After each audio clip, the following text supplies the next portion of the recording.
L'histoire est un ensemble de mensonges convenus. Napoléon Bonaparte. Des quatre coins de la planète, on trouve une architecture glorieuse, des structures magnifiques qui n'ont prétendument aucun lien, mais dont les conceptions sont pourtant très similaires. Ce style d'architecture, empreint d'élégance et de détermination, peut se trouver dans votre quartier ou au milieu de nulle part, et lorsque vous y pénétrez, vous êtes envahi par un vibrant sentiment de sérénité. Un sentiment que l'architecture moderne n'offre pas. Le concept d'une ligne temporelle qui a existé par le passé et dans laquelle des structures ont été créées dans un but totalement différent. Pourtant, si l'on examine les personnes qui, selon eux, ont construit ces structures, compte tenu de la chronologie et de l'absence de technologie, l'histoire commence à s'effondrer. Et cette histoire nous a été enseignée à une époque où nous étions trop jeunes pour la remettre en question. Mais lorsqu'on éclaire les livres d'histoire d'une lumière impartiale, vous découvrirez rapidement que l'histoire est un mensonge. Mais avant même que Rockefeller et ses sbires ne créent le Conseil de l'éducation, ils possédaient déjà nos ancêtres, et quiconque remettait en question leur discours se retrouvait rapidement résident involontaire dans des camps d'endoctrinement. Et d'où viennent-ils? D'où venons-nous tous? Si le savoir est vraiment un pouvoir, alors le maintien de ce pouvoir doit reposer sur l'absence de savoir. Savez-vous que toutes les grandes villes d'Amérique connaissent un grand incendie? Des incendies à la bougie qui réduisent la pierre en poussière et laissent derrière eux une scène de crime qui ressemble à une zone de guerre. Faisons un grand pas en arrière. Effectuons nos propres enquêtes. Il faut remettre en question l'histoire écrite par ses vainqueurs. Avec un manque de confiance croissant dans nos dirigeants au niveau national, il est temps de découvrir l'étendue de la tromperie et où le mensonge a vraiment commencé. Ce qui nous est caché est énorme. En ce qui concerne l'architecture, j'encourage les gens à faire leurs recherches dans leur propre communauté, car il n'est pas nécessaire d'aller bien loin pour commencer. En s'attaquant à ce qu'ils nous ont dit, et en se posant la question de savoir si c'est possible. Est-il possible que le bâtiment X ait été construit dans les années 1890? Il nous donne des délais de l'ordre d'un an. Il a été construit en un an. Ils veulent nous faire croire que nous ne disposions pas de la technologie, que nous étions à la traîne. Et pourtant, nous construisons toutes ces structures étonnantes, cette disparité entre ce que dit le récit et ce qui existe réellement. Vous avez des villes en Amérique qui donnent l'impression d'avoir été construites dans l'Europe médiévale, quand rien n'était là. Et les gens sont arrivés et ont commencé à construire, d'après ce qu'on nous a dit. On pourrait supposer qu'ils l'ont fait. Ils ont construit avec les moyens dont ils disposaient, des clous et du bois, s'ils avaient de la chance. Ce que nous obtenons, c'est ce récit selon lequel les gens se présentaient et se débrouillaient vraiment avec ce qu'ils avaient. C'est ce que nous avons appris à l'école, c'est qu'il n'y avait rien ici. Cette terre était vide, les seuls habitants étaient des Indiens sauvages, et nous avons tout construit ici. Tout ce que vous voyez dans ce pays en Amérique du Nord, car nous parlons aussi du Canada. Tout a été construit par nous après notre arrivée, il n'y avait rien ici. Ils ont dû changer le récit, ils ont dû détruire les preuves, ils ont dû trouver une explication. Pour savoir qui a construit cela, pourquoi ils l'ont construit et quand ils l'ont construit. Et ils ont dû le faire pour de nombreux bâtiments. On nous dit qu'au cours des années 1800, les concessions de l'Amérique du Nord étaient faibles, extrêmement faibles, trop faibles pour justifier l'infrastructure dans les délais prévus, trop faibles pour avoir l'expérience ou les connaissances nécessaires à la construction de ces glorieux bâtiments. Ce sont les bâtiments les plus exquis que j'ai jamais vus, et il n'y avait que quelques milliers d'habitants à l'époque. Et maintenant je regarde, et il y a des routes de boue et des trottoirs en bois. Et puis je regarde ce bâtiment qui pourrait sortir de Paris ou de Prague. Ce n'est pas de l'informatique. Je me rends donc compte qu'il y a tout un tas d'histoires qui doivent être creusées, repensées, reconsidérées, et, dans certains cas, complètement abandonnées.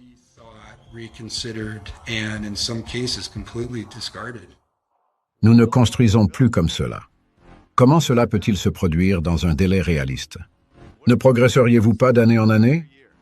Pour avoir des bâtiments incroyables aujourd'hui, nous construirions des pyramides massives, des palais de justice massifs, des palais de justice qui durent éternellement. Au lieu de cela, nous avons tout le contraire. Et ils sont de mauvaise qualité. Et avec des outils soi-disant améliorés. Et pourtant, notre construction s'est détériorée. C'est complètement à l'envers. Il existe des preuves d'une culture mondiale qui a existé dans un passé pas si lointain, et les preuves sont partout. C'est intéressant parce que j'ai passé une grande partie de ma vie à étudier l'histoire ancienne et voyager autour du monde à la recherche du passé, et ce n'est que récemment que j'ai réalisé qu'en fait, je n'ai pas besoin de voyager en Égypte ou ailleurs. Tout est là, à Sydney, à Londres et à San Francisco. Et c'est tout autour du monde. Et une fois qu'on l'a vu, on ne peut plus l'oublier. Il suffit de regarder la civilisation dans laquelle on vit avec les bons yeux. On regarde en quelque sorte autour de sa ville et on va regarder sur « que fait ce bâtiment ici ?» Et pourquoi y a-t-il un bâtiment identique aux Philippines? Pourquoi y en a-t-il un au Japon? Apparemment, les frontières du Japon étaient fermées, n'est-ce pas? Pourquoi trouvons-nous ce que l'on nous dit être une architecture de style gréco-romain dans tous les pays du monde? Était-ce vraiment du style gréco-romain? Ou est-ce la preuve d'une culture qui a existé, une culture mondiale, qui a existé partout dans le monde, dans un passé pas très lointain? Si je prenais une photo de ce bâtiment derrière moi et que je demandais à l'une de ces personnes où elle pense que ce bâtiment se trouve dans le monde, je vous garantis que la plupart d'entre eux diraient Rome ou l'Europe quelque part. Mais non, c'est ici, à San Francisco. Il y a des bâtiments comme ça dans tout le pays. Et ils veulent nous faire croire qu'ils ont été construits au début des années 1900 ou à la fin des années 1800 avec le buggy d'Orson. Et il n'y a aucune chance que cela soit vrai. Ces bâtiments ont été construits par les maîtres d'œuvre de la civilisation précédente, l'ancien ordre mondial.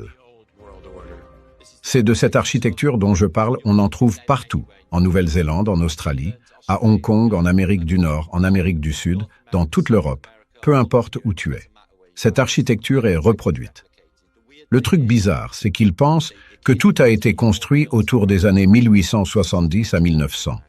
Donc tout le monde est sorti de nulle part en même temps, et il n'y avait rien avant. Est-ce que ça a un sens?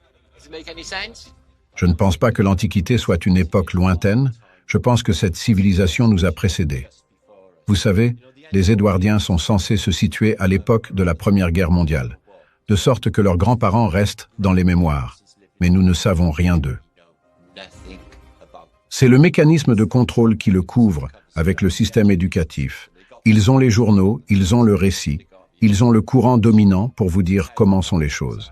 Mais la réalité est complètement différente. L'histoire va au vainqueur. Ok, quelqu'un a envahi cet endroit et s'en est emparé par jalousie en utilisant les routes commerciales, en utilisant la mer. Et ils se sont emparés de cet endroit. Ils ont couvert toute cette belle architecture avec leur iconographie. Donc il y a littéralement eu une dissimulation de l'histoire d'une manière ou d'une autre. Si vous regardez les capitales partout dans le monde, elles se ressemblent.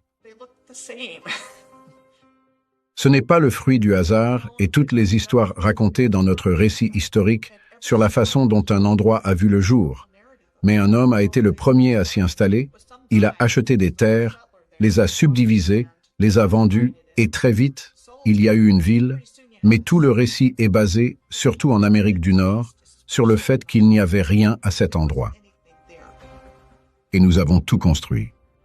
Vous pouvez regarder l'ensemble des bâtiments, c'était une œuvre d'art. Il y avait donc manifestement une certaine fierté, car il ne s'agissait pas seulement de faire de l'argent et de lancer de la merde aussi vite que possible. Il s'agissait de construire dans un but précis et qu'il y avait un symbolisme derrière ces choses. Ils les ont construits pour durer. Ils les ont construits avec un certain niveau d'art et le souci du détail et de la personnalisation. Vous voyez maintenant que vous traversez un quartier et que toutes les maisons se ressemblent. L'exemple parfait de ce quartier. Mais tout avait sa propre identité et était imprégné de personnalisation et de souci du détail.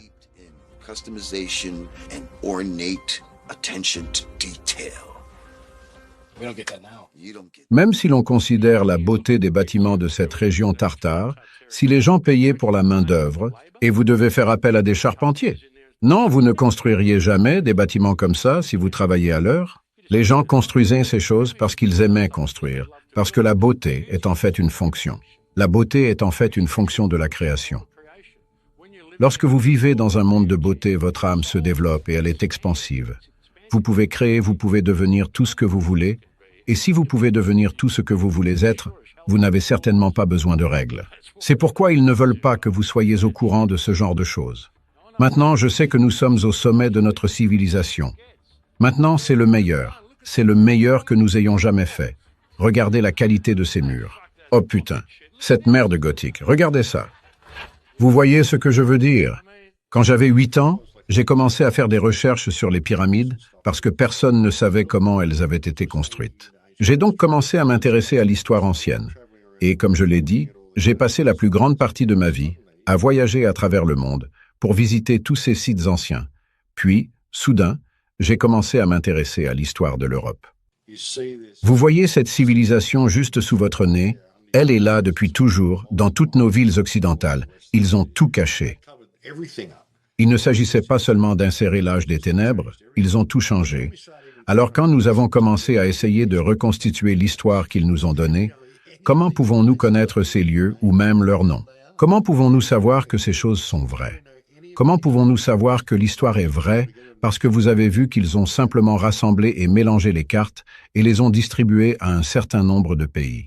Et les ont nommés comme ils l'entendaient, de sorte qu'il est devenu extraordinairement difficile d'essayer de les retracer à travers des documents historiques classiques. L'architecture elle-même ne date pas de milliers d'années, mais de centaines d'années. Même si vous allez en Amérique du Sud, regardez certains temples là-bas, les arêtes, les biseaux. Tout cela n'a que quelques centaines d'années. Ce ne sont pas de vieilles structures anciennes.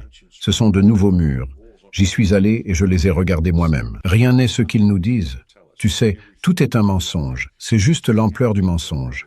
Et plus le mensonge est grand, plus il est facile pour les gens d'y croire. Il y a beaucoup d'architecture dans le monde aujourd'hui, sur tous les continents. Des bâtiments qui sont beaucoup plus grands que ce que l'on pourrait penser, que des personnes de notre taille construiraient. J'ai donc donné l'exemple du bâtiment de la Cour suprême à Washington, D.C., comme étant l'un de ces bâtiments. La basilique, le sanctuaire national de l'Université catholique de Washington, est un autre exemple d'un immense bâtiment. Regardez le Capitole de l'État du Texas. C'est incroyable. Vous avez ces piliers tout autour, c'est un peu la même chose que le Vatican. Je me pose des questions sur le palais d'Iolani. Quel est son âge? Et une chose à regarder, c'est qu'il leur a fallu 2 ans, de 1880 à 1882. Comment ont-ils construit ce magnifique bâtiment? Était-il construit ici depuis plus longtemps? Était-il ici avant le capitaine Cook? Il n'y a pas de photos de construction et il n'y a rien de tout ça. Donc pas d'outils électriques, cheval et buggy. Comment est-ce possible? La cathédrale Saint John de New York n'est pas un style de cathédrale. C'est le vrai McCoy. Pouvez-vous imaginer que cela soit construit aujourd'hui? Je pense que tout le monde deviendrait fou. Ils n'avaient aucune légitimité, si ce n'est celle de nous tromper et de nous convaincre qu'ils en avaient une. Et c'est ainsi qu'ils ont réussi à s'en sortir pour pouvoir s'insérer et s'ériger en suzerain. La construction en pierre n'est pas quelque chose que l'on peut apprendre à un bagnard en quelques semaines. C'est ce que l'on nous a dit à propos des Amériques et de l'Australie, c'est vraiment la façon dont on nous dit que ces pays ont été construits. Il s'agit d'une ingénierie extrêmement sophistiquée et technique, et il y a tellement de questions qui viennent à l'esprit. Comment ont-ils fait, s'ils étaient de notre taille? Comment ont-ils pu accomplir cela avec la technologie dont on nous a dit qu'ils disposaient à l'époque?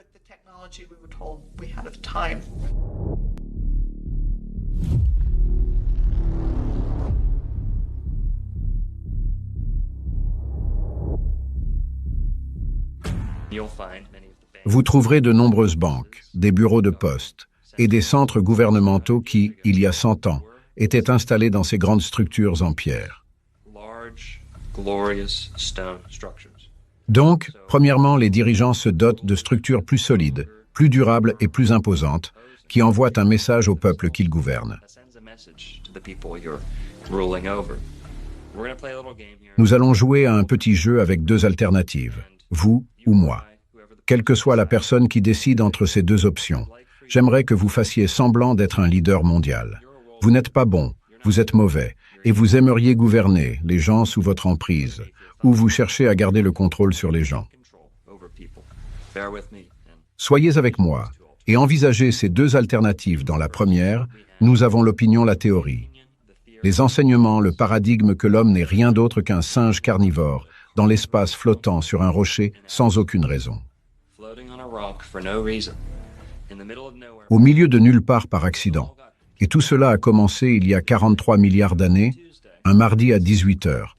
Et ils peuvent le déterminer avec leur carte d'étoiles en couleur, et vous avez la poussière de lune, et des choses de ce genre. Et cela a continué vers une longue et vaste existence, de rien, juste survivre par instinct, comme un animal.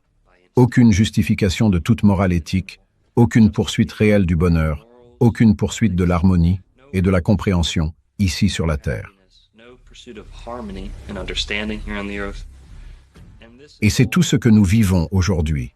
Il n'y a pas de responsabilité spirituelle, il n'y a pas de compréhension de la beauté, alors que de l'autre côté, nous avons une création intentionnelle, une conception intentionnelle, non seulement de l'être humain, mais de la Terre entière. Les lois de la nature. Pas de théorie, seulement des lois enracinées, dans l'existence tissée, dans le tissu de la réalité, par le concepteur, le créateur.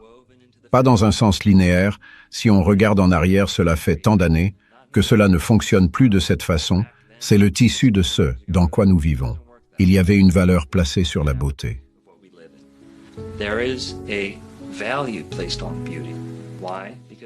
Pourquoi? Parce que Dieu a fait une belle création. Et pour lui rendre l'appareil, l'humanité a donné une impulsion pour créer de belles choses. Ces derniers temps, cela nous a été volé. Mais néanmoins, c'est dans l'âme de chaque être humain, de non seulement apprécier la beauté, mais de la rechercher et d'y accorder une grande importance. C'est ainsi que les anciens maintenaient à leur manière les lois géométriques et proportionnelles de la beauté.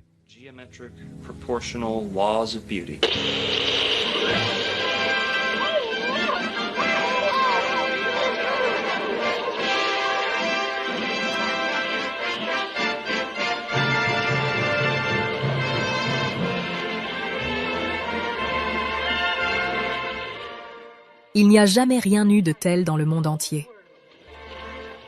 C'est dans notre propre ville. Grand-père, ils ne le démoliront jamais, n'est-ce pas?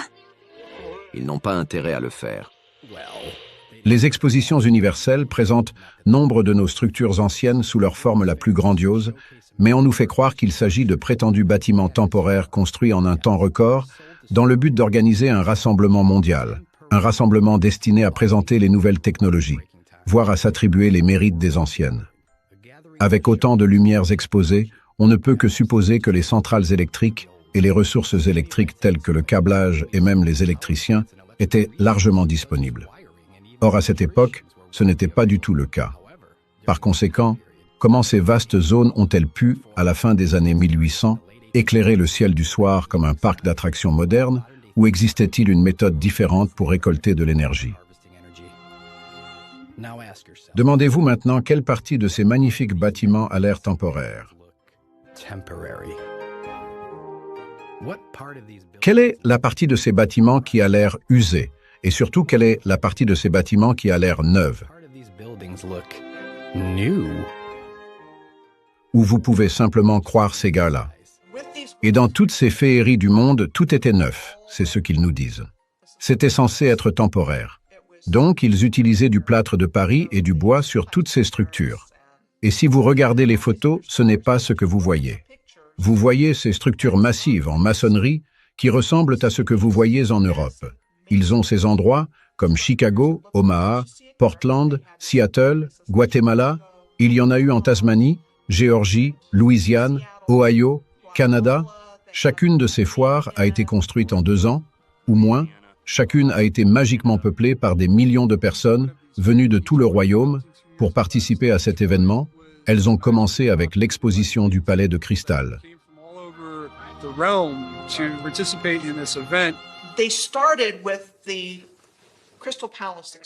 L'exposition du Palais de Cristal en 1851. Ce qu'ils nous disent, c'est qu'en 9 mois, ils ont commencé à concevoir le projet et l'ont construit en 9 mois dans cette gigantesque structure en verre plat, avec des fontaines, des trains et tout le tralala, et qu'ils l'ont ensuite déplacé dans un autre endroit à Londres.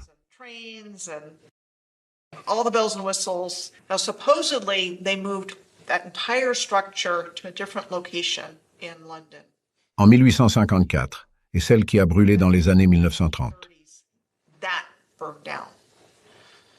So, Aussi quand vous montrez des photos de ce palais de cristal massif et de toutes les choses qui s'y trouvent. and all the things that are there. Allez, hop, on le déplace. Pas de problème.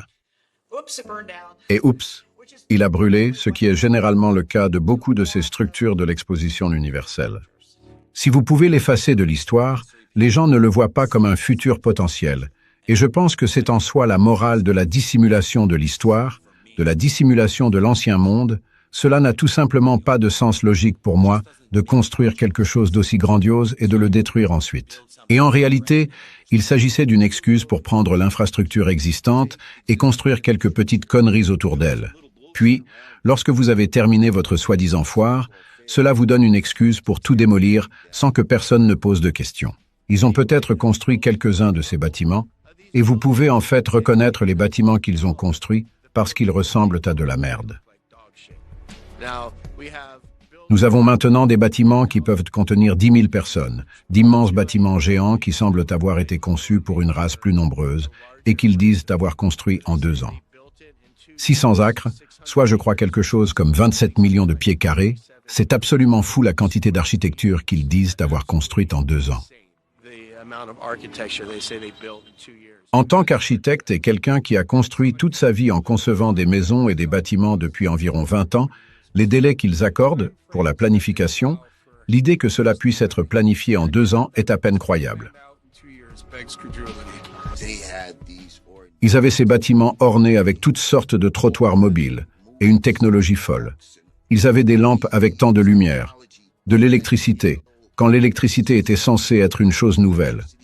Et tout cela, ils avaient des trucs qui sortaient d'un rêve frère. C'est l'exposition. Nous sommes entièrement électrifiés, certains de ces exemples, et ils ont été électrifiés avant que l'électricité ne soit une chose. La première ville électrifiée devait être Buffalo. Le premier bâtiment électrifié devait être celui de JP Morgan à New York, tous attribués à Edison, mais ces choses, certaines des années 1890, entièrement électriques, et cela aurait été de l'énergie gratuite. Ils n'avaient pas d'usine massive pour générer de l'électricité. La première exposition en Amérique a eu lieu en 1876, à l'occasion de l'exposition universelle du centenaire de Philadelphie. Celle de 1901 à Buffalo, cela a été un événement majeur. Le 1904 et le Saint-Louis ont été achetés en Louisiane, et le Lewiston Park a été acheté à Portland l'année suivante. Si vous définissez le mot « exposition », il s'agit de raconter une histoire. Il s'agit de planter le décor, le narratif. Ces expositions ont donc été utilisées pour le narratif, de ce qu'ils veulent que les gens croient en rentrant chez eux. Les expositions universelles ont servi à attirer les gens avec le nouveau programme. Ils forment des bébés en couveuse. C'est la nouvelle norme. En avançant rapidement dans l'ère industrielle moderne, tout le monde porte le même chapeau de castor, tout le monde porte le même costume 3 pièces. On dirait que l'individualité a cessé d'exister. Les expositions universelles ont servi à l'endoctrinement. L'exposition colombienne mondiale était l'une des plus belles. À Chicago, Illinois, anciennement connu sous le nom de Sicacqua. C'était l'une des plus belles pièces de maçonnerie en pierre du monde. La région a été surnommée la Ville Blanche. Chaque bâtiment a été stratégiquement peint en blanc brillant pour tenter de dissimuler le vieillissement inévitable de l'entité structurelle.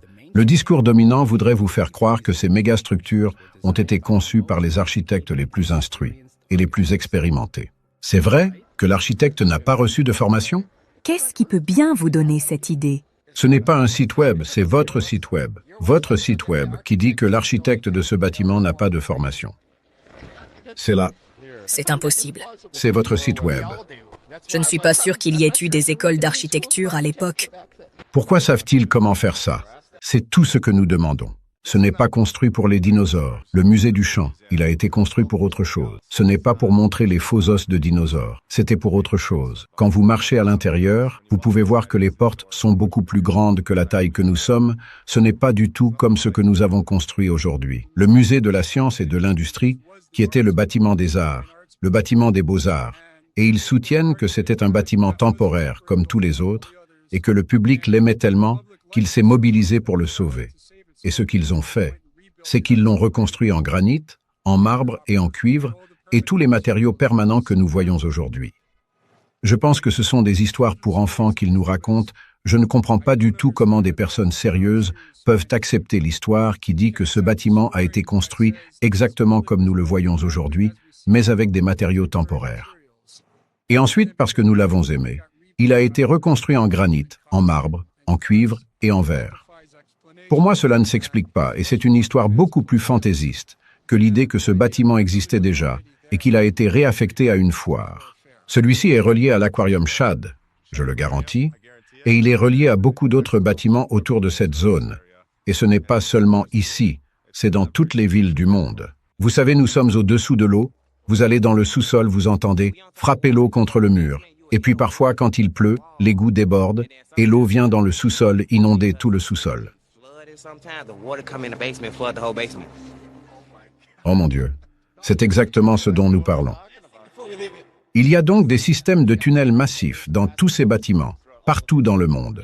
Vous nous dites donc qu'il y a des tunnels, qu'il y a un sous-sol ici, que ce bâtiment est beaucoup plus grand que ce que l'on peut voir. Ouais, c'est un sous-sol ici. Et quand la guerre nous a frappés, quand vous allez au sous-sol sous le terrain, c'est ce qu'on appelle nos rondes. Qu'est-ce qu'on a en dessous? Alors on descend, et dans certains couloirs, vous entendez de l'eau cachée dans les murs. Avez-vous vu les systèmes de tunnels sous ces bâtiments? D'après les informations recueillies auprès de mon grand-père qui est arrivé à Chicago en 1969, bien avant cela, d'après ce que nous avons ici, d'après le musée dans lequel nous nous trouvons actuellement, d'après le musée du Champ, d'après l'aquarium du hangar, d'après le champ des soldats, il y a des chemins en dessous qui sont tous reliés. C'est comme dans ce coin, si vous y allez, il y a de petits tunnels, ils sont inondés aussi. Tout est connecté, tout le campus est connecté. Et on suppose qu'il y a des tunnels, on m'a dit qu'il y avait des tunnels. C'est comme si les tunnels donnaient sur le lac et qu'on pouvait y descendre. Et ça vous mène sur un petit chemin. J'ai entendu dire que quelqu'un y avait travaillé pendant 43 ans. Vraiment. Depuis 43 ans, il était là et depuis 3 ans, il a pris sa retraite, c'était la semaine dernière à peu près. Y es-tu déjà allé? Non, monsieur, il n'autorise pas l'accès au public. Et ensuite, il n'autorise l'accès qu'à un très petit nombre de leurs employés ici. Donc, vous pensez que la Terre, sur cette photo en bas de l'escalier, vous pensez que la Terre est vraiment là et que nous l'avons mise là pour couvrir ce bâtiment et donner l'impression qu'il n'est pas aussi grand qu'il ne l'est en réalité. J'ai l'impression qu'en fait, c'est une fausse image. J'ai l'impression que le bâtiment était déjà là. Que dites-vous à votre enfant lorsque vous arrivez dans un nouvel endroit, qu'il vous pose des questions et que vous n'avez pas de réponse? Vous commencerez à créer pour avoir un moyen de répondre à ces questions, ou votre enfant grandira sans avoir de réponse à jamais. Nous sommes donc ici pour donner ces réponses. Quand ils disent que ces bâtiments sont temporaires, ce qu'ils suggèrent en fait, c'est qu'il s'agit d'un modèle grandeur nature, qui va être occupé par des milliers et des centaines de milliers de personnes qui sortent de ces foires, où ils vont résister à des hivers brutaux, à des ouragans, à des tremblements de terre potentiels, avec des centaines et des milliers de personnes qui occupent ces espaces. Ce n'est pas le genre de chose qui est admissible quand on parle d'un projet de construction. Et des milliers de personnes occupant ces espaces, la responsabilité de ce seul fait aurait mis fin à toute l'entreprise dès le début, elle n'aurait pas été autorisée. Ce n'est pas le genre de chose qui est admissible lorsque vous parlez des métiers de la construction, lorsque vous parlez d'une installation publique où vous allez faire venir autant de personnes. Il s'agit là d'une infrastructure gigantesque et il faut un nombre considérable de personnes pour réaliser un tel projet. Quand on voit ces photos ridicules de construction où l'on voit des bâtons de popsicle, la manipulation est claire. Ici, on peut voir qu'ils ont monté l'échafaudage comme ils l'ont fait dans le passé sur les photos originales de la construction et qu'ils le font en ce moment même. Est-ce que ce serait difficile de faire une photo en noir et blanc et de donner l'impression qu'ils sont en train de construire? La NASA n'est pas la seule entreprise à falsifier des photos, les gars. Avec beaucoup de ces anciens bâtiments glorieux, quel que soit leur emplacement, vous trouverez de prétendues photos de construction maintenant. Beaucoup d'entre elles montrent simplement des échafaudages autour d'un bâtiment déjà construit. Si vous prenez une vieille cathédrale et que vous mettez des échafaudages autour d'elle et que vous êtes la première personne à avoir jamais fait photographier cette cathédrale, alors vous êtes prêt à faire valoir que vous l'avez peut-être construite au départ, alors que vous avez peut-être simplement rénové cette cathédrale en la repeignant, en la réparant, en utilisant de vieilles techniques primitives de manipulation de photos.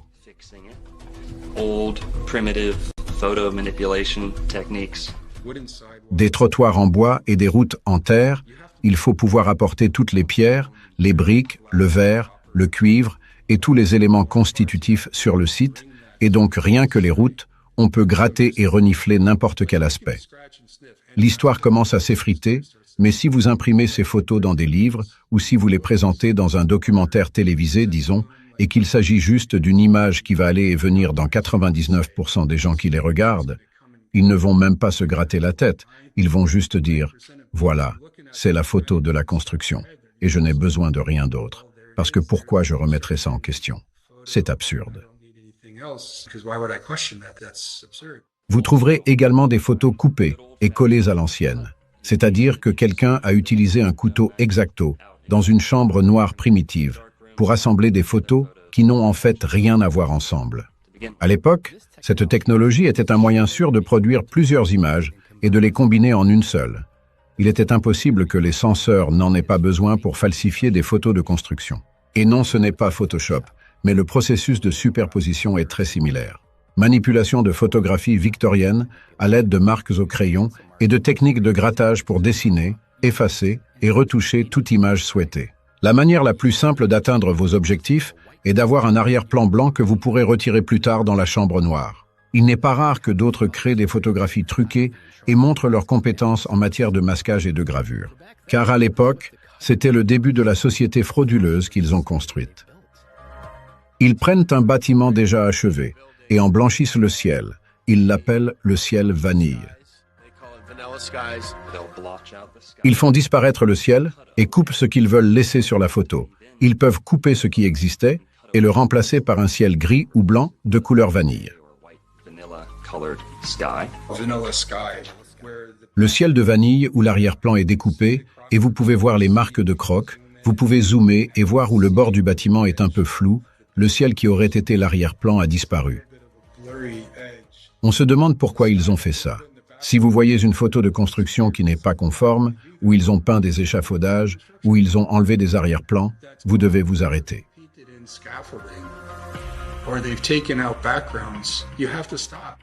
Pourquoi ont-ils pris cette mesure? Il faut se poser la question.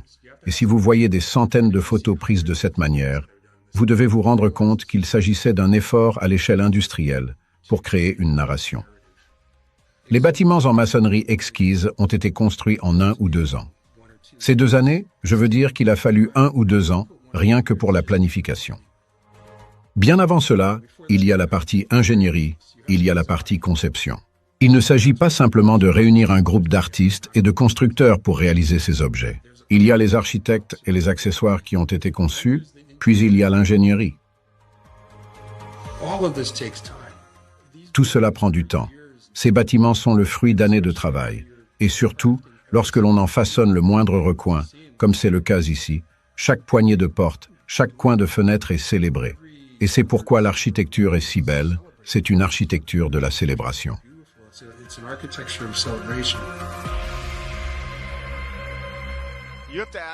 Il faut se demander pourquoi il y a si peu de photos de construction de l'intérieur des bâtiments. L'extérieur est incroyable, mais l'intérieur est construit comme un palais. Il y a un tel manque de photos de l'intérieur de ces bâtiments. Et ils sont incroyables quand on voit le bâtiment Kluczynski à Chicago qui a pris 14 ans. Et puis vous revenez et vous regardez celui d'avant, le bâtiment fédéral construit en 7 ans. Comment cela est-il possible? Ils n'auraient pas dû être capables de fabriquer ces choses jusqu'au sommet. Ces gens n'ont pas de formation. Et créer cette chose étonnante qui dure pour toujours, dans une ligne temporelle, où ils vous disent qu'ils se promènent à cheval et en chariot. Cela ne doit pas être accepté. Cela n'est tout simplement pas possible dans le délai qu'ils nous disent. Nous savons que des gens trafiquent les comptes dans d'autres domaines. Nous savons que des gens ont manipulé des photos dans le but de tromper les gens, tout comme le fait la NASA. Ce n'est pas nouveau, c'est ancien, mais c'est encore le cas aujourd'hui. Les techniques ont considérablement évolué, mais à l'époque, ils pensaient être à la pointe du progrès et ne pensaient pas qu'ils seraient rattrapés. Ou peut-être qu'ils s'en foutent, car le temps qu'ils comprennent cette merde, on s'en fout. On sera parti depuis longtemps et on s'en fout. Ils ont leurs histoires. Et tout ce qui existe a une explication. Au cours des 100 à 200 dernières années, j'ai même appelé le bâtiment des archives de l'État de l'Illinois et ils n'avaient pas d'informations sur leur propre palais de justice, qui est situé à moins d'1 kilomètre d'eux-mêmes.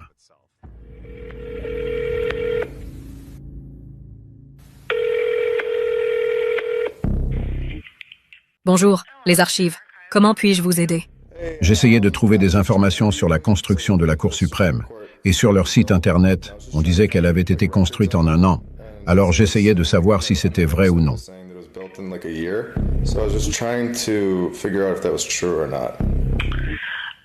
Avez-vous essayé de contacter la Cour suprême? Oui, et ils m'ont envoyé chez vous. Je ne sais pas ce que nous aurions sur le bâtiment lui-même. Le site web indique que les clés ont été remises le 4 février 1908, mais en 1908, ils ont également indiqué qu'ils déménageaient de l'autre ancien bâtiment du Capitole de l'État, alors je ne sais pas, 2 mois. Ça ne sonne pas juste. Je ne sais pas si nous avons des informations sur le bâtiment lui-même.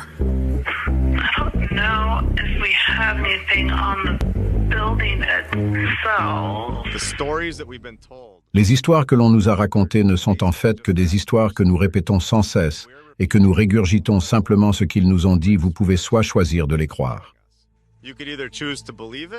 ou vous pouvez choisir de faire des recherches et de voir la vérité, à savoir qu'il s'agit de bâtiments datant de la civilisation passée. Je me trouve devant le parking du Sunken Ship, qui se trouve à l'emplacement exact de l'immeuble occidental. L'immeuble occidental a été construit soi-disant en 1882 et a été détruit dans le grand incendie.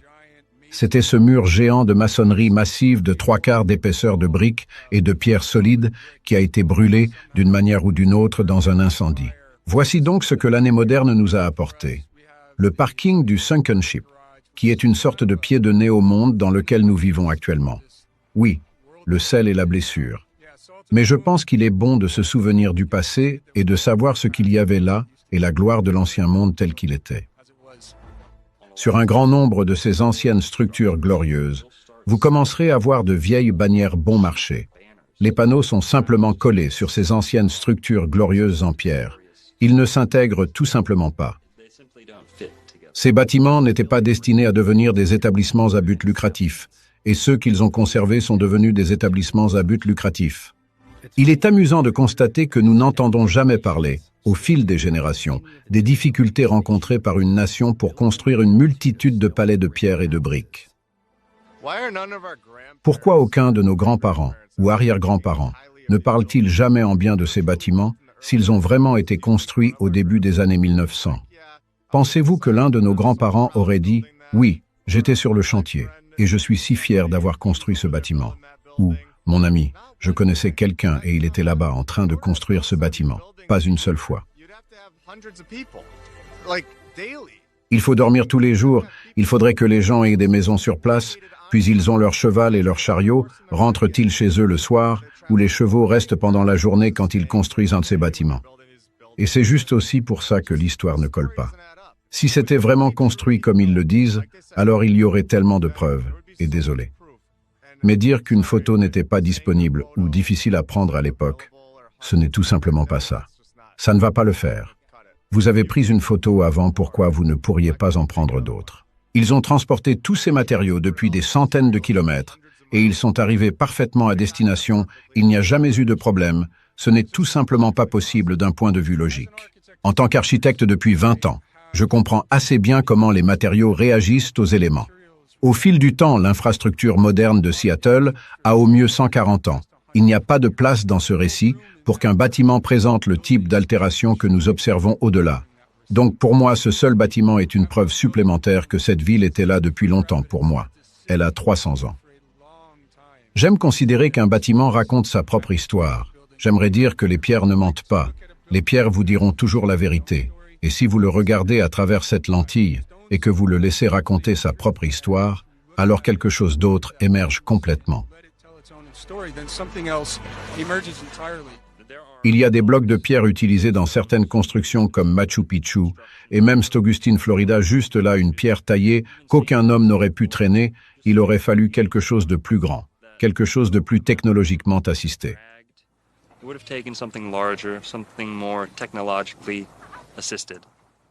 À moins qu'il ne s'agisse de personnes de taille importante. Dans de nombreux livres anciens, partout dans le monde, on parle de géants qui ont existé et qui ont côtoyé ce que nous appellerions aujourd'hui des personnes de taille normale.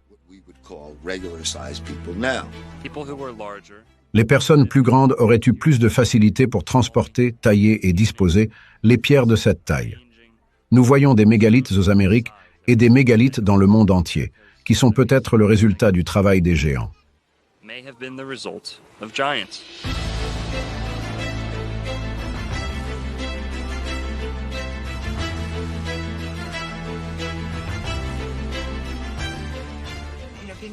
Si vous utilisez votre bon sens, c'est incroyable, et cela n'a aucun sens de construire à une si grande échelle pour des personnes de notre taille. Le plus étrange, c'est qu'il y a des portes trop grandes dans des bâtiments aléatoires. Elles sont d'une hauteur de 6 mètres. Pourquoi construirait-on un cadre de porte de 6 mètres de haut pour une population si petite? Pourquoi un humain de taille normale ferait-il quelque chose d'aussi massif? Non seulement pourquoi, mais comment un humain de taille normale ferait-il quelque chose d'aussi massif? C'est à n'y rien comprendre pourquoi les hommes d'1,80 m et les femmes d'1,80 m ont-ils besoin de cela? Nous ne faisons pas cela. Nous construisons des encadrements de portes proportionnels à notre taille. Ils n'ont absolument aucun sens. Dans les églises, c'est exactement la même chose. Elles ont des portes énormes, et vous passez tous par une petite porte. J'ai remarqué que lorsque j'étais en Europe la dernière fois, il y avait 7 portes, et j'ai pris des photos. Alors la serrure de la porte, c'est ça, ouais.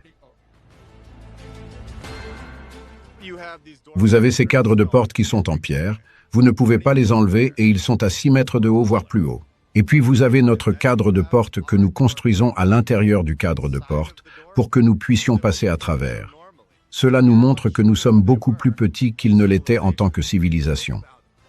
Pensez qu'il faudrait être un putain de crétin pour construire une porte de 9 ou 12 mètres de haut si vous mesurez 1,80 m et que vous ne pouvez même pas atteindre la poignée de la porte. Dans cette plaine, nous trouvons des preuves abondantes de la présence de géants, non seulement dans les grands centres urbains de ce monde, mais aussi dans les tumulus et les ruines anciennes de l'ancien monde.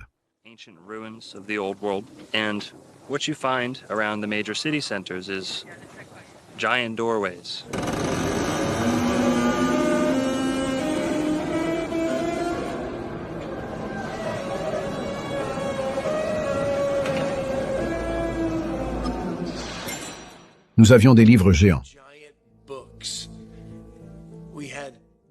Nous avions des casques géants. Nous avions des couteaux géants. Des épées de samouraï géants. Des fusils géants. Nous avions des chaussures géantes. Nous avions des couronnes géantes. Nous avions des machines à écrire géantes. Des cloches géantes. Il n'est pas logique de penser que de grandes communautés de personnes se sont réunies et ont construit des structures qui étaient déjà excessivement coûteuses, mais qu'en plus elles construisaient pour une taille plus grande que nécessaire.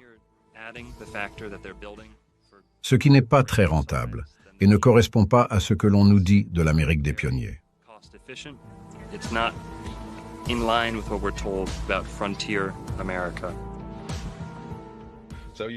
Donc, même en le comparant à moi en termes de positionnement de la hanche, mon genou est plus haut et il y a 13 cm d'écart. Donc ce sont des individus vraiment grands, vraiment grands.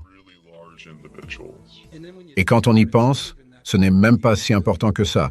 C'est comme s'il y avait des gens géants.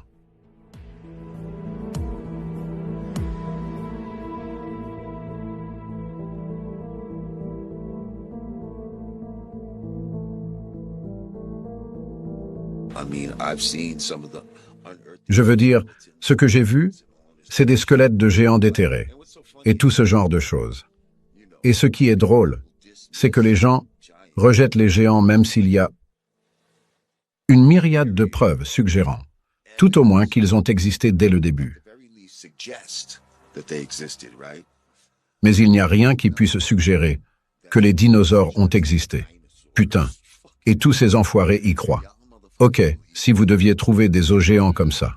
Oh, donnez-moi ça. Mais c'est le fémur d'un vélociraptor. Foutez le camp d'ici, c'est un paquet de merde. L'Institut Smithsonian possède les ossements qu'il a trouvés à Cahokia, et des articles disent qu'ils ont pris ces os dans la région de Saint-Louis. Et les mettent à l'Institut Smithsonian, ils ne nous disent pas qu'ils les ont, alors que nous savons qu'ils sont soit dans la cave, soit qu'ils les ont détruits ou jetés. Il y a tellement d'articles de presse des années 1800 et du début des années 1900 qui montrent qu'ils ont détruit ou jeté ces ossements dans l'océan. Ils ont dû le cacher, il n'y a pas de place pour les géants dans leur nouveau monde. Et ils doivent nous mentir à ce sujet. Ils ont dû écrire les livres d'histoire pour nous dire que nous venons des singes. Je pense que tout était plus grand. Je pense que tout était beaucoup plus grand. Je pense qu'il y avait plus d'oxygène dans l'air. Les arbres étaient beaucoup plus grands. Les lieux étaient beaucoup plus grands. Ils étaient meilleurs. Ils avaient toute la technologie. Ces gens sont peut-être partis ou ont été tués. Mon opinion est qu'ils sont allés chercher plus de terre. Je ne pense pas qu'ils aient le droit d'être ici. Je pense que tout cela a pour but de repeupler cet endroit et d'être contrôlé par les soi-disant dirigeants. Si vous revenez aux Écritures bibliques, lorsque les Néphilim sont nés des anges d'or saluant l'aube des hommes, ils ont donné naissance à des géants. Le noir et le blanc vous disent qu'il y a de nombreuses preuves physiques que nous avions une race de géants. Nous ne sommes pas cette race. Nous sommes une race différente. We are a different race. Yeah. We are a different set of people. I think we're cohabiting. I think they really are the same time. Most of them play basketball. Yeah, man. Well, that's it. They're in the Harlem Globetrotters undercover, aren't they? Talk of the Nephilim. Les Néphilim disent avoir eu des relations sexuelles avec des gens normaux et créer une sorte de mutant et tout ce genre de merde. Le grand-père de Shaq. Tu as raison, grand Yao Ming, écoute grand-père. Tu sais, ouais, on voit beaucoup de grands dans la NBA et tout ça, c'est un reste dans l'ADN. C'est un fait qu'il y avait des géants. Ce n'est pas une théorie du complot. Nous avons des preuves de cela. Qu'est-ce qui est le plus logique? Vous avez une civilisation qui est petite et minuscule et qui se déplace à dos d'âne, ou vous avez une population grande et très forte qui est intelligente et capable, et qui a de l'expérience, qui construit ses cathédrales dans les basiliques. Les endroits qui sont construits sont massifs, c'est proportionnel à leur taille. Vous trouvez squelette après squelette exhumés des tumulus d'Amérique, des tumulus de Floride, d'Amérique du Sud. Allez en Mésopotamie, et vous trouverez la même chose, des gens géants, enterrés sous terre, et c'était des races entières. Ce n'était pas, vous savez, un gars qui serait devenu gigantesque par accident. Il y a toujours des squelettes géants, des crânes géants qui sont découverts au hasard, et la tendance est vraiment d'ignorer complètement cela et de dire non, ce n'est pas vrai. Mais le 19e siècle est rempli de découvertes d'ossements géants, ce qui n'est pas arrivé il y a longtemps, mais récemment. L'histoire de l'humanité est conçue de manière à convaincre le citoyen moyen que tous les luxes dont il bénéficie, les progrès technologiques dans sa vie, toutes ces choses sont les simples fruits de l'ère industrielle et d'un mode de vie industriel. Et les systèmes bancaires qui ont suivi les méthodes de déplacement qui se sont consolidés après l'ère industrielle. Dans les années 1800, toutes les inventions du monde sortent de nulle part. D'accord, alors on a littéralement tout. Du métro au chemin de fer, le système de transport, l'expédition moderne, les métiers modernes, la banque, tout ça.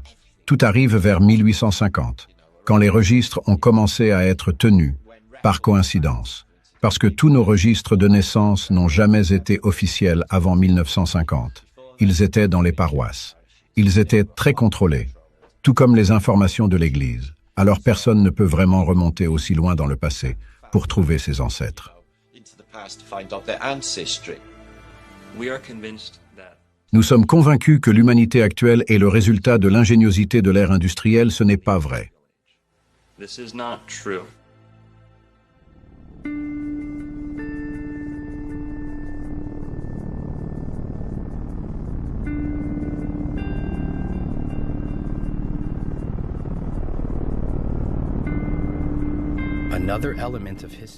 Un autre élément de l'histoire qu'ils ont commodément fait oublier à propos d'une forme luxueuse de voyage qui a été promptement supprimée de nos cieux. Les dirigeables sont la forme la plus ancienne de transport aérien et la plus éprouvée maintenant qu'ils ont été retirés de la circulation. Beaucoup de gens croient à tort que les passagers d'un dirigeable sont confinés dans les petites cabines suspendues au fond de l'appareil.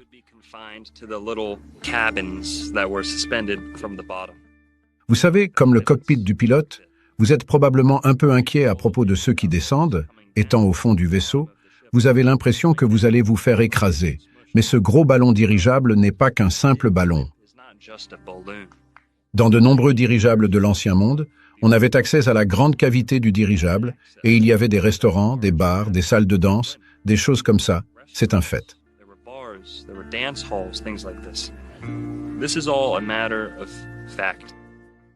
Pourquoi construire une chose aussi grande et ne rien mettre à l'intérieur?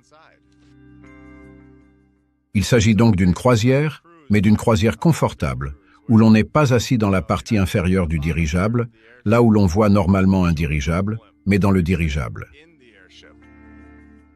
C'est un endroit magnifique, une méthode de voyage facile et gracieuse qui est jetée dans les égouts. Ils sont en fait plus sûrs que les avions. Et ce que nous avons eu, c'est un événement médiatique de masse sous la forme du Hindenburg qui a effrayé la plupart de la population mondiale et l'a dissuadé de monter à nouveau dans un dirigeable.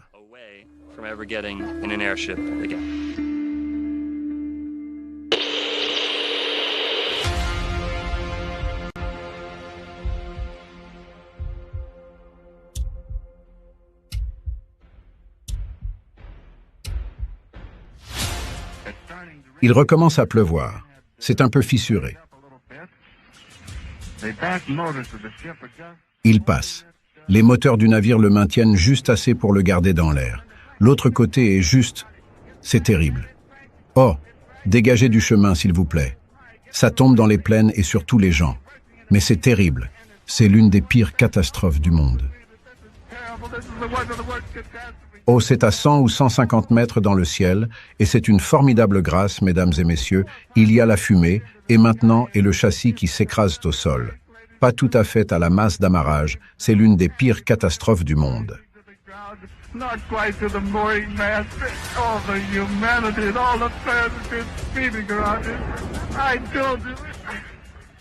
ne peux pas parler aux gens et le fer passe là-bas.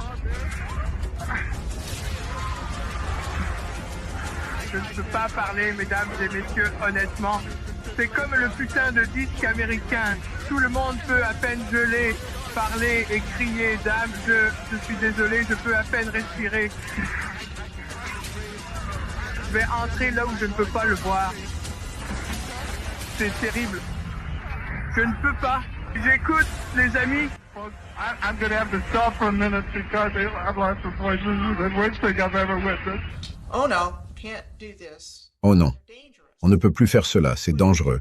Et avec les images de l'Hindenburg en flammes, qui tombent du ciel, non, plus de dirigeables.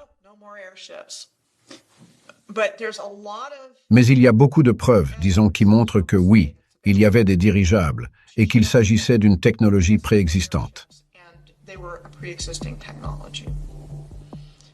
Et l'une des façons de se débarrasser des choses est de dire que c'est dangereux pour la sécurité et que nous ne pouvons plus le faire. we can't do this anymore. Et je ne veux plus voler dans ce type d'avion parce qu'il a pris feu dans les airs et qu'il n'y a aucune chance que je voyage à nouveau dans ce type d'avion. Let's stick with our helicopters. Restons-en à nos hélicoptères et à nos avions, et nous arrêtons de construire des dirigeables. Airships. Quel est le moyen de transport le plus tranquille? Le dirigeable ou l'avion? Vous ne pouvez pas me dire que tout le monde n'est pas terrifié à l'idée de monter sur le tarmac et de décoller d'un aéroport. Dans un avion, tu es coincé. Tu as 60 à 100 personnes coincées dans ce petit avion. Tu ne peux pas voyager aussi loin.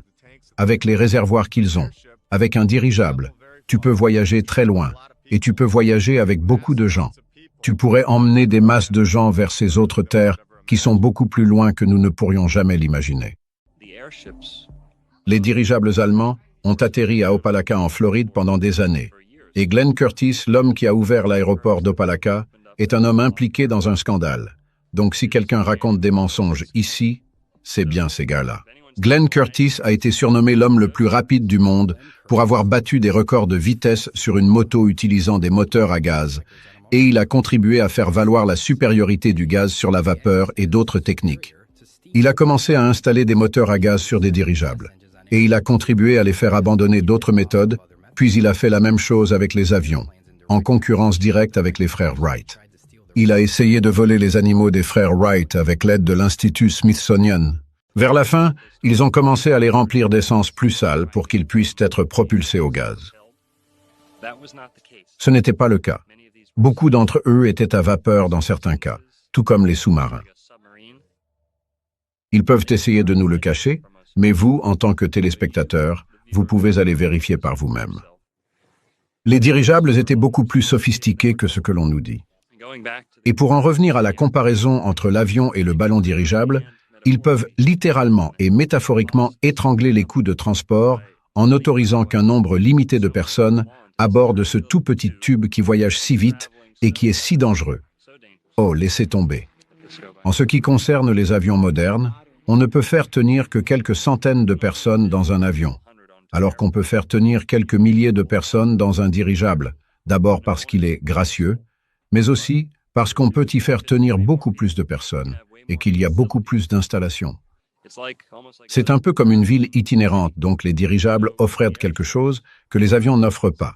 Ils étaient plus sûrs en termes de vitesse de déplacement. Vous savez le danger d'atterrir à un endroit où vous n'êtes pas censé le faire. Si votre peur de voler est causée par la traversée de l'eau, en cas d'urgence, vous auriez maintenant un moyen d'accoster en toute sécurité sur un bateau, et si vous avez peur d'atterrir, vous pourriez être rassuré par un dirigeable qui accosterait lentement. Des choses comme la Tour Eiffel, dont on nous a dit qu'elle avait été construite pour une exposition mondiale, mais il y a des tours Eiffel partout. Cela vous donnera l'occasion de faire venir un dirigeable dans votre ville, et plus encore, et vous serez livré directement à l'endroit où vous voulez être. Je ne pense pas que cela ait été irresponsable. Ils l'ont vraiment fait. L'Hindenburg a été utilisé et s'est couplé au sommet de l'Empire State Building. La porte s'ouvrira, le portique sortira, et tout le monde sortira du Zeppelin. Dans l'Empire State Building, et ils l'ont fait à Chicago, ces dirigeables étaient le transport de l'époque. Croyez-le ou non, il n'était pas rare que des gens fassent voler leurs dirigeables directement dans le centre-ville de New York et qu'ils les amarrent aux clochers, aux pics, aux tours, aux flèches de villes comme New York City, Chicago, les grandes villes d'Allemagne, d'Angleterre, etc. Les dirigeables s'amarraient. Ils débarquaient les gens au sommet des bâtiments.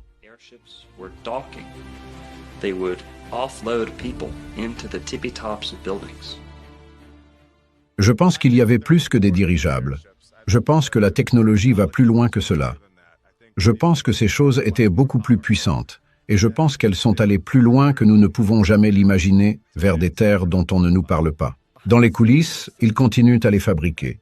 Mais nous n'aurions pas accès à la fabrication de nos propres produits. Si vous vouliez construire un dirigeable aujourd'hui, vous ne le pourriez pas parce que la NASA possède 99% de l'hélium. La technologie de l'époque était peut-être encore plus performante que celle dont nous disposons aujourd'hui. Dans les années 1930 et 1940, des vidéos montrent des hoverboards et des scooters portables fonctionnant à l'électricité. Ils avaient des voitures qui se garaient toutes seules. À l'époque où la photographie a été inventée, des tramways électriques circulaient sans fil dans les villes.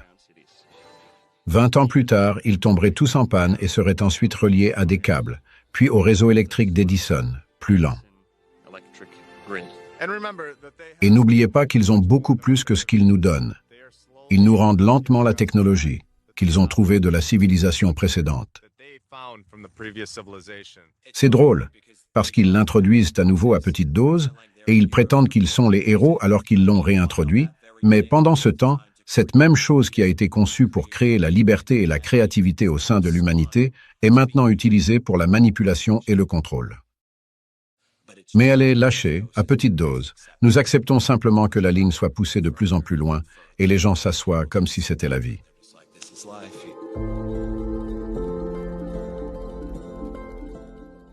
L'énergie sans fil alimentée par l'éther existait bien avant les grandes compagnies pétrolières. Nous savons tous à quel point les compagnies pétrolières sont sales, mais il faut penser à tout ce que nous pourrions avoir si elles n'avaient jamais existé. Le processus de raffinage du pétrole a été inventé en 1854 par quelqu'un de Pittsburgh. En 1870, John Rockefeller et Henry Flagler ont créé la Standard Oil Company et ont donc dû trouver une solution de remplacement d'énergie le plus rapidement possible, et ils l'ont obtenu grâce à l'exploitation de ces ressources. Dans les années 1800, le monde académique a ajouté 18 éléments au tableau périodique des éléments, l'éther étant l'un d'entre eux, et à un moment donné, on s'est rendu compte que l'éther n'était plus un élément de la nature. Lorsqu'Albert Einstein a présenté sa théorie de la relativité et a commencé à donner des conférences dans tout le pays et dans le monde entier, tous ceux qui parlaient de l'éther à l'époque ont vu leur réputation complètement détruite. Ils ont perdu leurs laboratoires et leurs postes d'enseignants, comme ce que nous avons vu en 2020. Souvent, ils laissent des miettes de pain. Souvent, la vérité est à la vue de tous, alors. Avec ce Benjamin Franklin qui envoie cette clé avec un cerf-volant, c'est essentiellement vous, l'Américain moyen, qui envoyez votre drone avec un fil de cuivre et qui récoltez de l'électricité directement à partir de l'éther. Je pense que les anciens comprenaient très bien que l'éther est réel et qu'il existe des moyens de canaliser l'énergie atmosphérique, l'énergie terrestre, et je pense qu'ils construisaient leurs bâtiments en gardant cela à l'esprit. Si nous avions accès à l'énergie libre, imaginez que vous puissiez vous promener dans la forêt comme bon vous semble, et que vous puissiez installer un petit appareil et raisonner pour vous construire un château, et de faire léviter des pierres et de créer un royaume. Eh bien, ce n'est pas très bon pour Joe Biden. Comment va-t-il te taxer? Comment la FEMA va travailler avec toi dans cette situation? Et c'est pour ça que c'est si dangereux pour eux.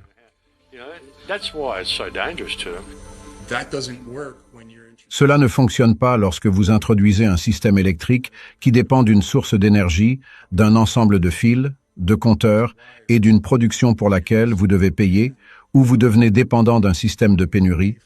Cette ancienne façon de faire les choses est basée sur un système d'abondance et de richesse, parce qu'il n'y a pas de fin à l'énergie qui nous entoure tout le temps.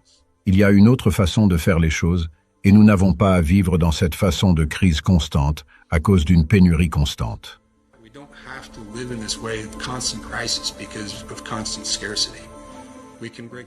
Nous pouvons la franchir et je pense que nous sommes sur le point de redécouvrir cette connaissance à un moment très curieux où l'ancien système est en train de s'effondrer. Tout le monde savait qu'il y avait un éther, la plupart des bâtiments étaient construits de cette manière jusqu'à ce qu'ils arrivent et commencent à détruire ces choses et à nous endoctriner. Vous parcourez et vous commencez à trouver ces corrélations. Vous commencez à trouver comment l'énergie libre serait ce que les centrales électriques étaient. Comment tous ces endroits ont eu ces certains bâtiments et fontaines et certains toits en cuivre, et tous les trucs pour les sites d'atterrissage pour les machines volantes, et vous commencez à voir que tous ces trucs sont beaucoup trop similaires partout dans le monde pour qu'il n'y ait pas eu une seule culture. Ces tours abritaient souvent des technologies de l'ancien monde, telles que des cloches qui émettaient des fréquences de résonance dans la communauté, au-delà des nombreuses photos de cloches collectées dans toute l'Europe. Nous vivons une époque où nous nous réveillons à ce que nous avons eu il y a si peu de temps.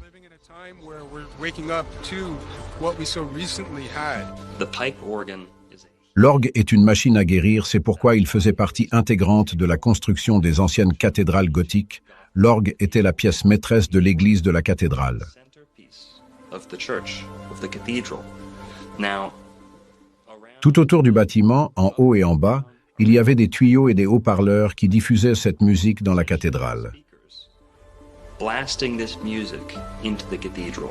They placed these. Ils ont placé ces magnifiques orbes sur ces vitraux, qui ont été traités avec des lentilles et des propriétés spécifiques, et qui fonctionnent comme des haut-parleurs de voiture.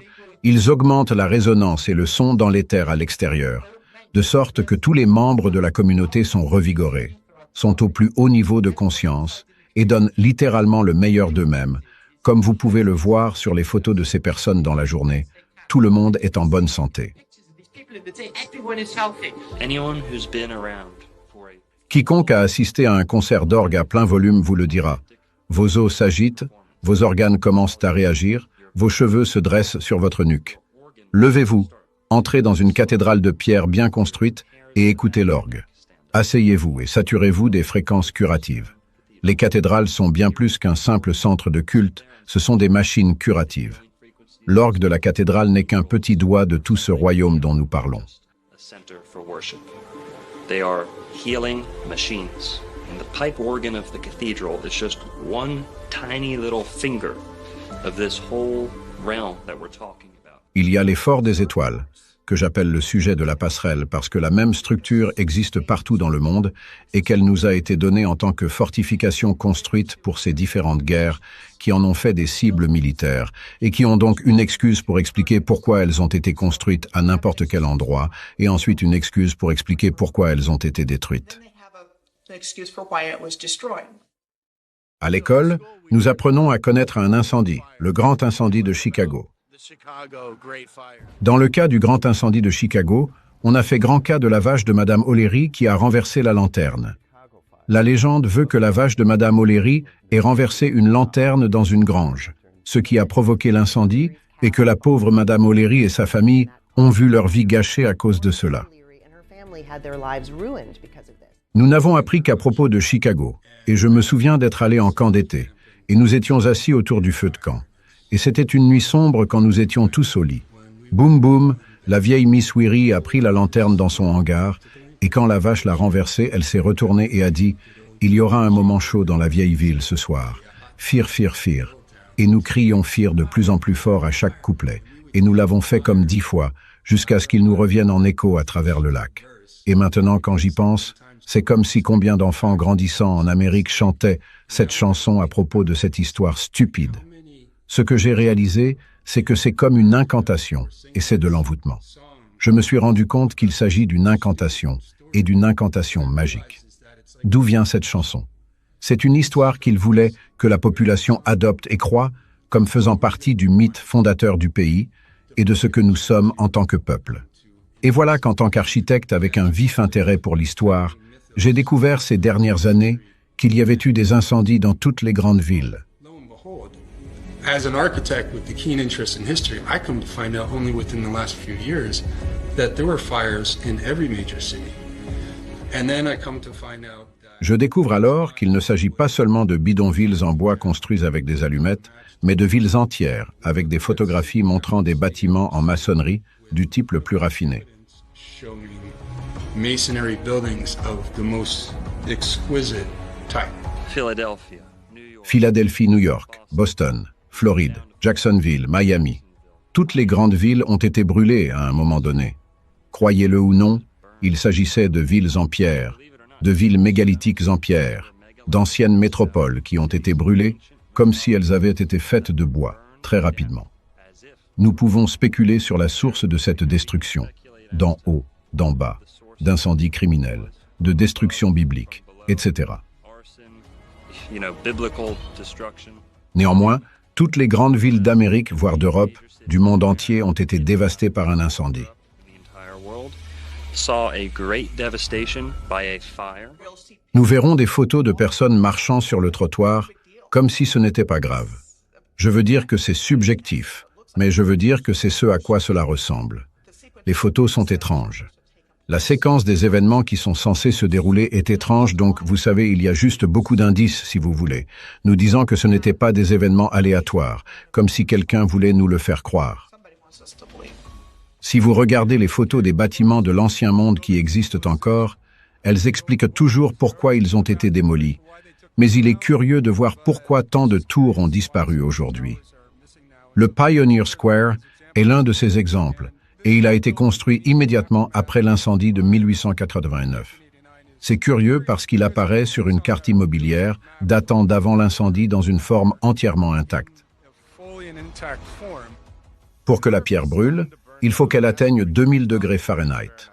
Un feu de maison atteint une température de 1000 degrés, soit la moitié, donc il est impossible qu'un bâtiment en pierre soit en train de brûler. Les incendies des années 1800 et antérieurs étaient peut-être faux. Ils essayent d'expliquer les multiples bâtiments avec des histoires d'incendie et les multiples palais de justice construits sur le même site en seulement 1 an avec le même architecte, et ils démolissent simplement ces bâtiments. C'est exactement la raison pour laquelle ma cheminée est faite de briques et de pierres, car elle ne fonde pas.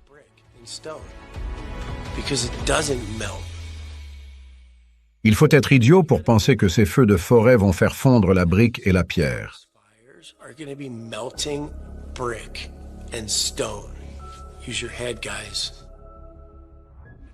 Alors qu'ils sont occupés à le démanteler dans la réalité 3D que nous connaissons, il faisait partie d'un programme visant à démanteler l'ancien monde et à nous choquer pour que nous acceptions le nouvel ordre mondial.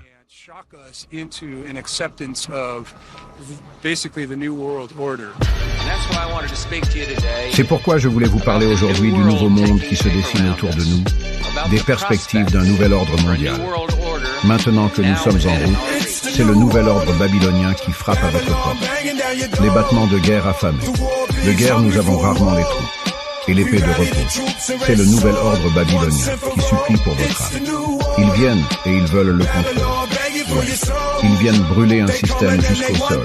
Une route simple, ce qu'il est temps de se réveiller.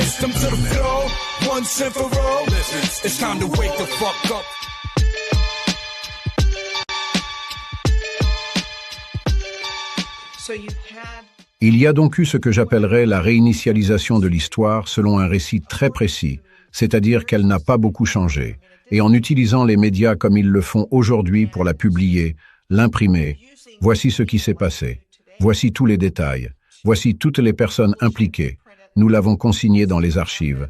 Alors encore une fois, ils disent que tout a été construit en bois, comme dans un décor de film hollywoodien. Nous sommes donc arrivés et nous avons construit toutes ces belles structures pour nous assurer qu'elles ne brûleraient pas à nouveau.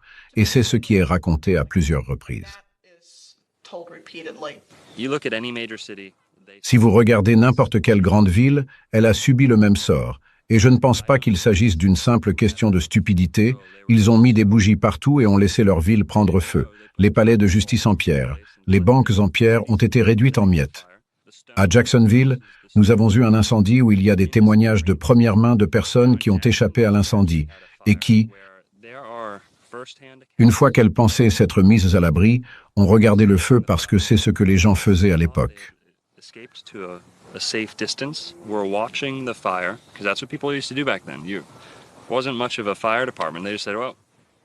Ils étaient assis sur une colline et regardaient Jacksonville brûler. Ils ont dit que les objets qu'ils portaient sur eux ont commencé à s'enflammer spontanément. Montres de poche, boutons, objets faits de certains matériaux s'enflammaient. Cela se produisait à la fin des années 1800 et au début des années 1900. Les villes s'enflammaient spontanément sans cause suffisante, sans explication convenable, mais ils étaient dans un wagon fermé et ce qui s'est passé, les matériaux sur leur corps, s'enflammaient spontanément sans raison, avec des étincelles et des flammes. Comment cela est-il possible si c'est un incendie local qui s'étend à tout ce qu'il touche? Ces gens étaient à des centaines de mètres, sinon plus, de l'incendie. Comment cela pourrait-il être le cas s'il s'agit d'un incendie local qui se propage à tout ce qu'il touche? Ces personnes se trouvaient à des centaines de mètres, voire plus, de l'incendie. Il n'y avait pas de braise qui tombait sur elles et qu'elles ne pouvaient pas voir parce que, comme je l'ai dit, elles se trouvaient déjà dans le wagon. And you can go look up your own city, the closest major city to you, and you'll find this same fate. Si vous regardez les destructions de la Première Guerre mondiale et de la Deuxième Guerre mondiale, elles ont exactement la même apparence, de sorte que ces armes existent depuis longtemps. Le facteur le plus important du 11 septembre a été l'effacement des preuves.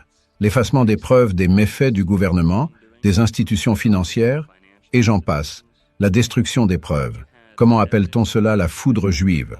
Faute de mieux. La fraude à l'assurance, la destruction des preuves. Ces deux éléments vont généralement de pair lorsque l'on parle d'immeubles qui s'effondrent sans qu'on s'y attende.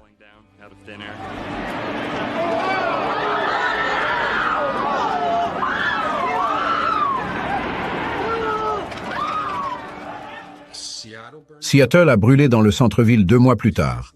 Ellensburg, qui était à l'époque une ville importante du centre du territoire de Washington, a brûlé 2 mois plus tard.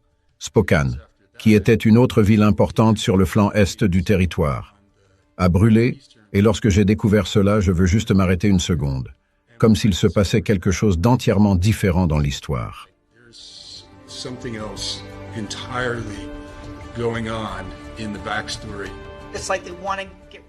C'est comme s'ils voulaient se débarrasser de ces belles structures. Certaines sont encore utilisées, mais celles qui sont gênantes pour la narration, ils veulent les faire disparaître. Et il y a aussi probablement une composante du réseau énergétique dans tout cela, parce qu'ils gardent ce qu'ils peuvent utiliser.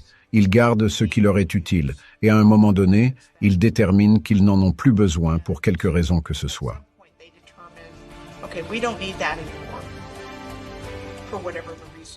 Une partie de l'histoire de ces incendies est que le chef des pompiers n'était pas en ville à l'époque.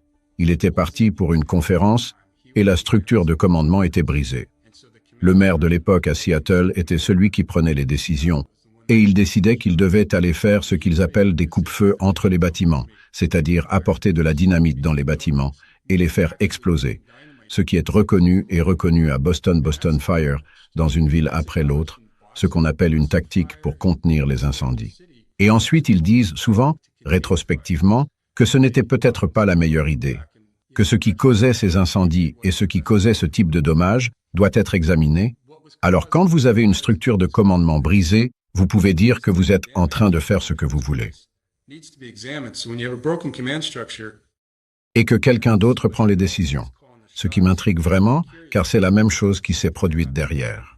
Les incendies de forêt qui ont ravagé Maui sont les plus meurtriers de l'histoire des États-Unis depuis plus d'un siècle sur les médias sociaux. Les gens spéculent sur ce qui pourrait avoir causé les incendies. Une théorie à la mode est que l'incendie a commencé à cause d'une attaque, une arme à énergie dirigée. Ce sont des armes comme les lasers qui utilisent de l'énergie tirée à la vitesse de la lumière pour endommager ou détruire des cibles selon le Bureau de responsabilité du gouvernement américain. De nombreux pays, y compris les États-Unis, font des recherches sur l'utilisation de ces armes.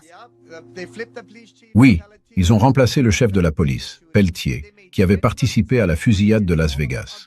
Ils ont fait 10 déclarations d'urgence à propos de l'oncle Billy, de Banding Drive et d'autres choses du même genre. Et croyez-le ou non, la loi sur la transparence a été suspendue. Ce n'était dans aucune d'entre elles, c'était dans cette petite loi sur le logement abordable sur le côté. Il semble vraiment que seuls les endroits qu'ils voulaient, Safeway, n'ont pas été touchés. Les stations-service n'ont pas été touchées. Ils savaient ce qui allait se passer. Soit ils l'ont fait d'en haut avec l'arme à énergie laser comme d'autres le disent, soit ils l'ont fait d'en bas. Mais une chose est folle, c'est que plus de 24 heures plus tard, ils laissaient toujours le feu brûler.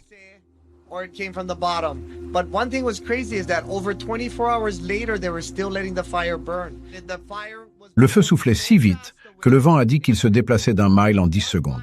Je ne pense qu'à une chose dans ma tête, c'est qu'il pouvait se déplacer d'un mile en 10 secondes. Vous savez, une sorte de boom.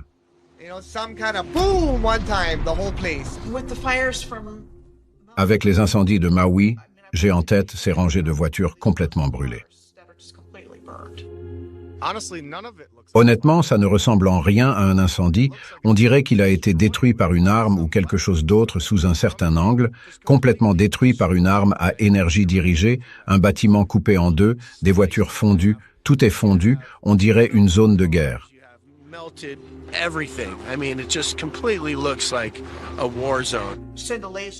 Envoyer un laser à partir d'une arme à énergie dirigée sur la communauté et ensuite prendre du recul et dire « Oh, c'était naturel » ou « c'est dommage, c'est si triste ». Et tous ces gens sont laissés sans abri et ils n'obtiennent aucune aide et les gens ne sont pas autorisés à sortir de là. Voilà ce qui se passe. Ils sautent dans l'eau et pouf et tout ressemble à ce que vous savez. Les voitures sont brûlées. Cars are burned out. And people are... Et les gens se demandent ce qui se passe ici. Et ils n'obtiennent pas de réponse. Et l'administration actuelle a également pour slogan de reconstruire en mieux. And the current administration also has the slogan of Build Back Better. Ce qui était l'excuse donnée pour ces autres grands incendies, tout était en bois. Alors regardez ce que nous avons fait. Nous l'avons reconstruit avec cette brique solide. Je pense que ce que nous voyons maintenant n'était pas censé se produire aussi rapidement. Je pense que toutes ces choses étaient censées se produire sans même que nous en soyons conscients. Je ne peux que me demander pourquoi vous voudriez faire cela, vous savez. Cela élimine tout. Il n'y a pas d'empreinte digitale. Il n'y a rien, c'est fait. Il n'y a personne pour parler. Il se débarrasse de tous les bâtiments. Quelles histoires y a-t-il à raconter? Son histoire est celle qu'ils vont raconter. C'est celle qu'ils nous ont racontée en déformant une chronologie truffée de dissimulation et en empêchant le public de prendre conscience de la destruction de nos propres villes. Quelle est la puissance de ces armes? Et quand ont-elles été créées? Cette grenouille aurait dû se transformer en cendre. Il y a même des cendres sur le fond, il est gris, et il a été un peu exposé à la chaleur, mais cela ne l'a pas déformé, c'est juste un pétrifié parfaitement symétrique, et il semble surtout creux.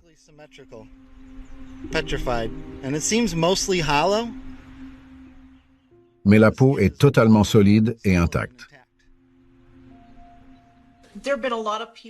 Beaucoup de gens ont parlé de la malthologie, et mon point de vue à ce sujet et sur d'autres choses est que c'est une partie de l'histoire, ce n'est pas tout, et ce que je crois, c'est qu'il y a eu une attaque d'énergie dirigée sur le système de grilles de la Terre, qui a fait sauter les grilles et qui a causé des marécages, des déserts, des terres qui ont été cisaillées et qui sont tombées dans l'océan, ce qui aurait causé la fonte des bâtiments aussi.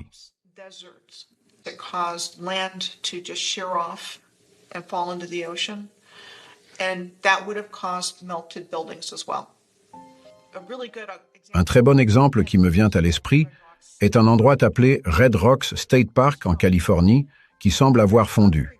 Et il y a d'autres exemples aussi. Donc ma conviction est qu'il y a eu une poussée massive d'énergie.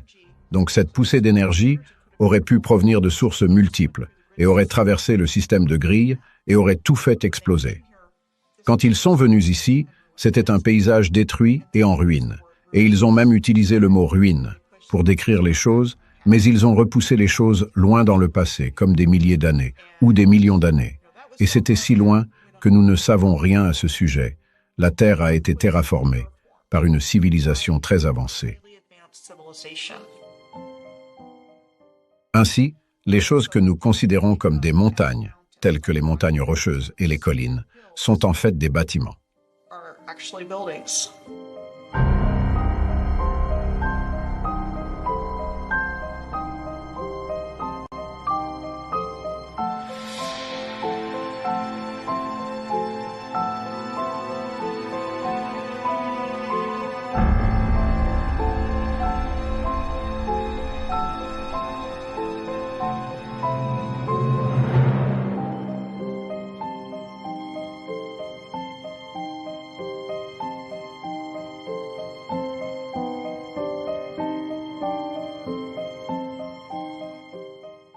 Quand on regarde la ville de San Francisco au début des années 1870 et qu'on voit qu'il n'y a pas une âme autour d'elle, c'est un grand vide, une ville entièrement intacte, et rien n'est déplacé, sauf qu'il n'y a personne. Et donc, à mon avis, c'est qu'ils sont entrés dans une ville qui existait déjà.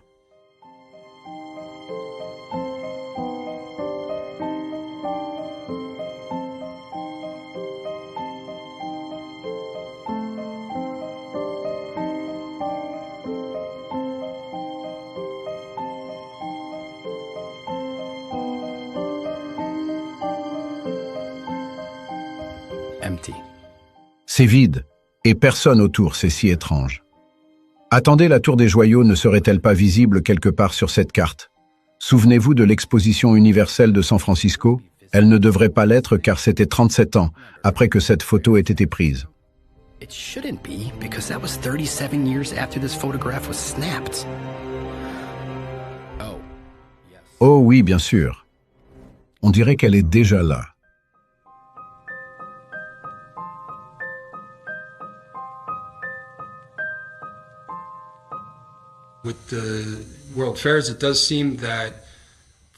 Avec les expositions universelles, il semble que leur but était de nous fournir un nouveau récit et d'y amener la population, de la submerger avec ce royaume fantastique qu'elle allait maintenant intérioriser, puis de le brûler de façon presque rituelle pour l'ancrer dans la conscience de la population. And then burn it down in almost like a ritualistic fashion to sear this into the consciousness of the people. Le peuplement des Amériques n'a pas été aussi authentiquement organique qu'on aurait pu le croire. Il existait un vaste système de ce que l'on a appelé les trains d'orphelins. Les fermes d'élevage de bébés en couveuse, beaucoup d'entre elles étaient hébergées dans les expositions universelles. Il y avait des bébés en couveuse aux expositions universelles, des bébés asiatiques, des bébés philippins, des bébés africains. Je pense qu'il s'agissait en partie de repeuplement. Il s'agissait en partie de trafic d'enfants prématurés. Les enfants prématurés étaient dans ces couveuses. Vous voyez des photos de ces infirmières en uniforme. Dans une salle remplie de couveuses pour bébés dont l'entrée est payante avec notre prise de conscience accrue aujourd'hui, vous savez qu'il y a des choses comme Planned Parenthood et d'autres choses qui se passent. Il y a des entreprises qui envoient des enfants par la poste, il pourrait y avoir dans mon entreprise, ou quelqu'un qui passe une commande d'un enfant pour mon collègue ou un autre, et il serait livré. Ce n'est pas bon. Et je pense que c'est la même idée. Qu'il y a une récolte d'humains qui se fait sans que nous le sachions, et sans que nous en soyons conscients. Ce sont des choses innommables qui arrivent aux enfants. Cela a commencé très tôt, et ce sont toujours les mêmes familles qui sont derrière tout cela. Very early on, because the same families are behind it. Et on voyait ces migrations massives de trains d'orphelins et de bateaux d'orphelins. Et on se demandait d'abord d'où venaient tous ces putains d'orphelins. Combien d'orphelins il y avait dans les années 1800? Pourquoi? Ainsi, tout le monde apprend cette chose à un jeune âge, et tout le monde doit se conformer à ces nouvelles structures et à ces nouvelles règles. Ils doivent apprendre cette nouvelle histoire avec laquelle tout le monde n'est pas vraiment d'accord, et tous ceux qui ne sont pas d'accord doivent aller à l'asile d'aliénés. Il y a les asiles d'orphelins pour les enfants et les asiles d'aliénés pour les adultes. Et puis, tout à coup, John D. Rockefeller crée un conseil de l'éducation, et tous les enfants sont envoyés dans un système d'enseignement public pour apprendre cette nouvelle histoire. Quelle meilleure façon de tromper une société que de prendre ses enfants à un jeune âge et de leur enseigner exactement ce que l'on veut qu'ils sachent. Si les gens se rendaient compte que si l'on ne comprend pas le passé, on le répétera encore et encore. Et cela empêche les gens de progresser dans l'avenir. Et nous, en tant qu'espèce collective, nous devons aller à l'essentiel. Sur ce qui s'est réellement passé et de notre véritable potentiel en tant que civilisation collective. Parce que nous ne pouvons plus compter sur ces personnes.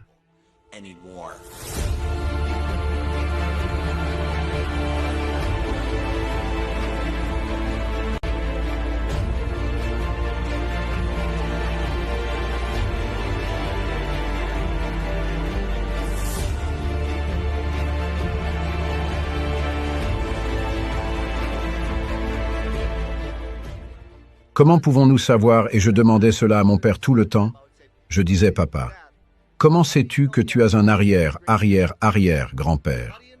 Comment le sais-tu, alors qu'aucun d'entre nous ne le sait? La vérité, les gens peuvent s'asseoir là et dire que vous êtes fous de parler de ces choses. Mais je veux dire, regardez de qui nous acceptons l'histoire officielle de tout ce que j'ai connu toute ma vie. C'est que nous ne savons pas comment nous sommes arrivés ici. Nous ne savons pas pourquoi. Nous ne savons pas quand.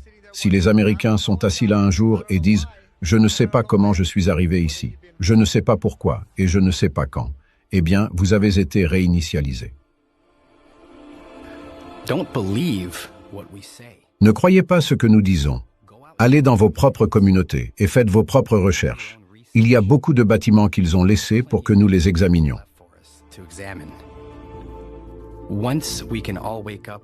Une fois que nous nous serons tous réveillés collectivement, nous pourrons nous rendre compte de ce qu'ils nous ont vraiment fait.